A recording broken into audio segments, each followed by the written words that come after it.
Hello साथियों। देखो, रीट के सभी विद्यार्थियों को धन्यवाद और रीट के सभी विद्यार्थियों को बहुत बहुत बधाई कि रीट की जो एग्ज़ाम है वो 27 तारीख को होने जा रही है। और इसके चलते हम एक छोटे छोटे कॉन्सेप्ट में अपन को कैसे पढ़ना है उसके बारे में बताएंगे कि आज हम RT एक्ट 2009 को पढ़ते हैं। बहुत सरल ढंग से जो फैक्ट आने वाला उसी फैक्ट को पढ़ते हैं। ठीक है, राजस्थान के जो नोट्स हैं, इस नोट्स के अंदर किस प्रकार का जो कंटेंट दिया हुआ है आपको बहुत ही सरलता से पढ़ना है। किस प्रकार पढ़ना है तो आप कह सकते हो, देखो RT एक्ट के बारे में क्या पढ़ना है, यानी RT एक्ट से अपन को क्या पूछा जाएगा। क्योंकि RT एक्ट हमारे सिलेबस में रखा है RTE एक्ट 2009। पहली बात तो कि RT एक्ट जो है वो कब आया, तो RT एक्ट है ये 2009 में लाया गया। तो इसके बेसिक जो है वो पढ़ना है कि आपको डायरेक्टली प्रश्न जो है रीट के एग्ज़ाम में देखने को मिले, वही प्रश्न जो है आपने डायरेक्टली देखना है। ठीक है, इसके लिए क्या करना है कि RT एक्ट कब आया। पहली बात तो RTE एक्ट 2009 का ये एक्ट है, जबकि 1 अप्रैल 2010 को क्या हुआ। इसका फुल फॉर्म भी पूछ सकता है कि निःशुल्क अनिवार्य शिक्षा का अधिकार अधिनियम 2009, जिसको राइट टू एजुकेशन एक्ट 2009 कहते हैं। यानी 2009 में इस अधिनियम को लाया गया था, यानी इस विधेयक को लाया गया था। फिर ये 10 में जो है इसे एक्ट बना करके पूर्ण रूप से पूरे देश में लागू किया गया। तो इसके अंदर कई प्रावधान हुए। RT एक्ट आने का पीछे क्या है कि RT नाम का एक एक्ट आया। तो ये क्या है, यानी सब 6 से 14 वर्ष तक के बच्चे, ये याद रखना, यहीं से प्रश्न पूछ लिया जाएगा। 6 से 14 वर्ष तक के आयु वर्ग के जो बालक हैं, आयु वर्ग के जो बालक हैं उनको क्या कर रहा है, ये निःशुल्क शिक्षा देने की क्या कर रहा है, बात कर रहा है। उनको निःशुल्क शिक्षा देने की बात कर रहा है। पहली बात, इस RT एक्ट आने से देखो संविधान में 2 प्रकार के प्रावधान हुए। संविधान वाले अपन को प्रावधान पढ़ने हैं। इसमें देखो 42वें संविधान संशोधन की बात की जाए, 42वें संविधान संशोधन की बात करें तो 42वें संविधान संशोधन में राज्य को शिक्षा को राज्य सूची से हटा करके समवर्ती सूची में जोड़ा गया। पहली बात देखिए, शिक्षा पर एक्ट लाने से क्या है कि शिक्षा पर एक्ट लाने के लिए पहले शिक्षा जो ये RT एक्ट से आपको किसी भी सब्जेक्ट से प्रश्न पूछा जा सकता है कि जो ये शिक्षा जो शब्द है ना, ये शिक्षा शब्द जो है ये वर्तमान में अपने संविधान में कहाँ है। तो वर्तमान में ये शिक्षा शब्द संविधान के जो है समवर्ती सूची में। समवर्ती सूची कैसी कहते हैं, यानी वो सूची समवर्ती सूची, यानी समवर्ती सूची में यदि कोई विषय होता है उस पर कानून जो है वो केंद्र और राज्य दोनों ही बना सकते हैं। तो सबसे पहले अपन को ये काम करना होगा कि 42वें संविधान संशोधन द्वारा शिक्षा को राज्य सूची से, पहले राज्य सूची का विषय था जिस पर सभी राज्य अलग अलग कानून बना सकते थे। तो पहले तो ये हुआ कि 42वें संविधान संशोधन द्वारा, क्योंकि आपको एक्ट पढ़ रहे हो तो इसकी बेसिक जानकारी होनी चाहिए। ठीक है, तो पहले तो 42वें संविधान संशोधन द्वारा क्या हुआ, राज्य सूची के विषय को अब समवर्ती सूची में डाला। राज्य भी और केंद्र भी कानून बना सकते हैं और इसी से हमने एक्ट भी लिया है।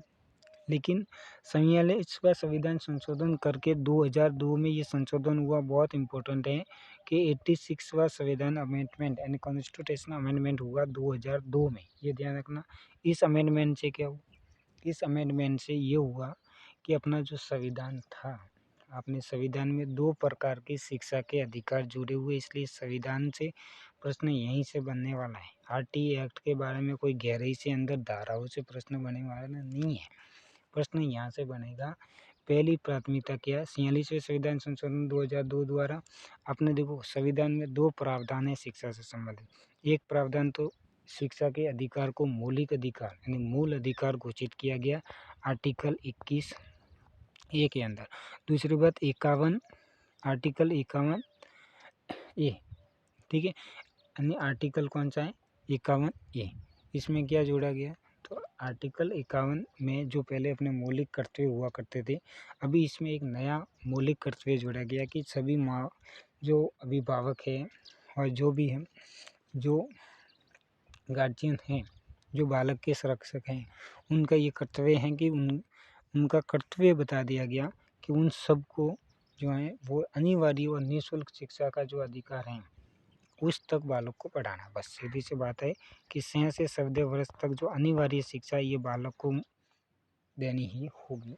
ये प्रावधान है। संवैधानिक प्रावधान दो ही है। एक मौलिक अधिकार है, मूल अधिकार प्रदान करता है कि सरकार की ये गारंटी है कि उसे इस प्रकार की शिक्षा देनी ही होगी। और दूसरी बात ये, तो हम किस प्रकार पढ़ते हैं देखो,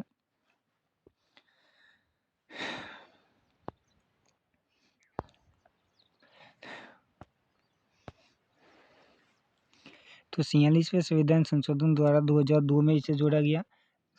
ठीक है, इसको 2002 में जोड़ा गया। ठीक है, फिर 6 से 14 वर्ष तक के बालकों को शिक्षा का मूल अधिकार दिया गया इसी संशोधन द्वारा।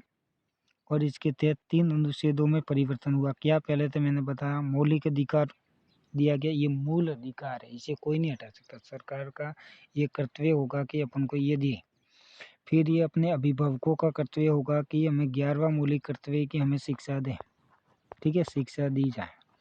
और तीसरी बात है 45, अनुच्छेद 45 में लिखा गया है, क्योंकि 45 अनुच्छेद जो 45 है ये पहले से ही मौजूद था। अनुच्छेद 45 जो है ये पहले से ही मौजूद था। अनुच्छेद जो 45 है ये पहले से ही मौजूद था। यह अपने नीति निर्देशक तत्व आते भाग 4 में, भाग 4 में, संविधान के भाग 4 में अनुच्छेद 37 ले लेकर के 51 तक जो मौलिक कर्तव्य हैं वहाँ पर अपनों के अनुच्छेद 45 में पहले ये सरकार के नीति निर्देशक तत्वों में, यानी सरकार ऐसी नीति बनाने के बाद संविधान बनाते समय की गई थी कि 3 से 6 वर्ष के बालकों के लिए पूर्व प्राथमिक शिक्षा प्रदान करने की बात की गई थी। ठीक है, और उसी के अनुसार सरकार ने अपनी नीति ला करके एक नया एक्ट लाया, संविधान में परिवर्तन किया और आज हमें एक प्रकार के संवैधानिक अधिकार भी हैं और अभिभावकों का भी कर्तव्य बना दिया गया। और इस प्रकार से अभी वर्तमान में जो है अपन को निःशुल्क और अनिवार्य जो शिक्षा है 1 से 8 तक कक्षा ये प्राप्त है। ये संवैधानिक प्रावधान किया गया इसके तहत। ठीक है, और ये नया एक्ट लाया गया, इसमें विभिन्न प्रकार की बातें की गई। तो यहाँ से हमेशा प्रश्न आता है, बेसिक प्रश्न देखियो, आरटीए एक्ट जो है ये 20 जुलाई 2009 को राज्यसभा में सबसे पहले किस सदन में लाया गया था? तो इस एक्ट को सबसे पहले 2009 में राज्यसभा, क्योंकि संसद में अधिनियम बनने के लिए, किसी भी विधेयक को अधिनियम बनने के लिए तीनों सदनों से पास होना पड़ता है। मतलब कि 2 सदन, राज्यसभा, लोकसभा और एक अपने राष्ट्रपति के हस्ताक्षर के बाद ही कोई भी विधेयक जो है अधिनियम रूप से देश में लागू होता है। तो पहली बात ये राज्यसभा द्वारा लाया गया, क्योंकि फिलहाल ये होता है कि अधिकांश जो विधेयक हैं वो लोकसभा लाती है, इसलिए यहाँ पर कंफ्यूज नहीं हो कि ये विधेयक सबसे पहले राज्यसभा में 20 जुलाई 2009 को लाया गया। उसके बाद में 4 अगस्त 2009 को लोकसभा से पारित किया गया और 26 अगस्त 2009 को राष्ट्रपति प्रतिभा पाटिल, ध्यान रखना उस समय की राष्ट्रपति कौन थी? प्रतिभा पाटिल। और जब ये एक्ट आया उस समय प्राइम मिनिस्टर कौन थे? अपने प्रधानमंत्री कौन थे वो आपको याद रखना है। तो प्रतिभा पाटिल अपनी कौन थी? राष्ट्रपति थी। और उसके बाद में हम बात करेंगे, फिर इसको देश पर लागू भी करना था। तो हम कह सकते हैं कि ये 27 अगस्त 2009 को गजट नोटिफिकेशन जारी करके इस एक्ट को कहा गया कि ये एक्ट बन करके तैयार हो। लेकिन ये पूरे देश में 1 अप्रैल 2010 को 2009 को संपूर्ण देश को लागू किया, यानी आरटीए एक्ट 2009 को 1 अप्रैल 2010 को लागू किया गया। जम्मू कश्मीर को छोड़ करके वर्तमान में जम्मू कश्मीर में भी ये एक्ट लागू है। देखो इसकी बेसिक जानकारी की जाए, ये 135वां राष्ट्र बना है जो कि किसी राष्ट्र में, यानी अपना ये राष्ट्र 135वां राष्ट्र बना है जो देश के जो बालक है उनके लिए निःशुल्क अनिवार्य शिक्षा की बात करता है, यानी एक प्रकार से शिक्षा का अधिकार दे रहे हैं। ठीक है, और ये 60वें गणराज्य वर्ष में पारित 35वां अधिनियम हुआ। और हम बात कर सकते हैं इसकी बेसिक जानकारी,